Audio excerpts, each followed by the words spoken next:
खबरों में आगे बढ़ते रुख अब छत्तीसगढ़ का, जहां कांग्रेस में नाराजगी का दौर थमने का नाम नहीं ले रहा है। बंटी होरा के बाद अब आकाश तिवारी भी बागी हो चुके हैं और निर्दलीय चुनाव लड़ने का ऐलान उन्होंने कर दिया। पंडित रविशंकर शुक्लवाड़ से दावेदार आकाश तिवारी, जिनका टिकट कांग्रेस ने काटा है, और इसी के साथ बंटी होरा का टिकट भी काट दिया। अब जब प्रत्याशियों की नाम सार्वजनिक हुए और देखा आकाश तिवारी और बंटी होरा ने कि हमारा नाम तो है ही नहीं, हम तो दावेदार थे, तो उसके बाद उन्होंने बगावत पर उतर आए और पार्टी के खिलाफ ही चुनाव लड़ने का ऐलान कर दिया, यानी कि निर्दलीय चुनाव लड़ने का ऐलान कर दिया। मैं इंद्रावती चौक अपने निवास स्थान से कलेक्ट्रेट की ओर नामांकन दाखिल करने जाऊंगा।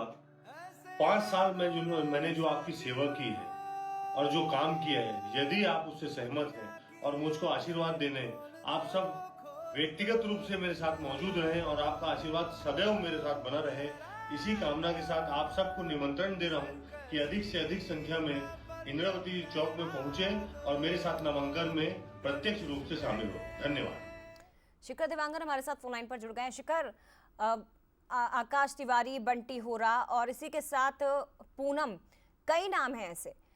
पार्टी के प्रत्याशियों के नामों का ऐलान क्या हुआ, अपने ही बेगाने हो गए और ये भारी पड़ सकता है कांग्रेस पर। देखिए, जिस तरह से कांग्रेस ने सूची जारी की है, 70 वार्डों की सूची जारी हुई है, जिसमें से 4 पार्षदों के नाम अब तक जारी नहीं हो पाए हैं।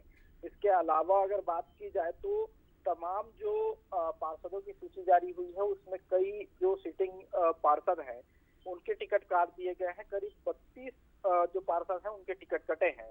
ऐसे में अब नाराजगी भी खुलकर सामने आ रही है और इसी के साथ ही सुबह जो टिकट वितरण के बाद की जो नाराजगी थी, सबसे पहले बंटी होरा का नाम सामने आया।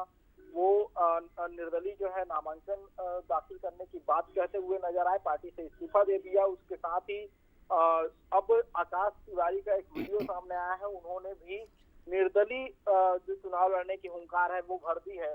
इस तरह से अगर देखा जाए तो सूची जारी होने के बाद कांग्रेस में जो बगावत की स्थिति है वो लगातार देखने को मिल रही है और इससे पार्टी को निकाय चुनाव में नुकसान उठाना पड़ सकता है।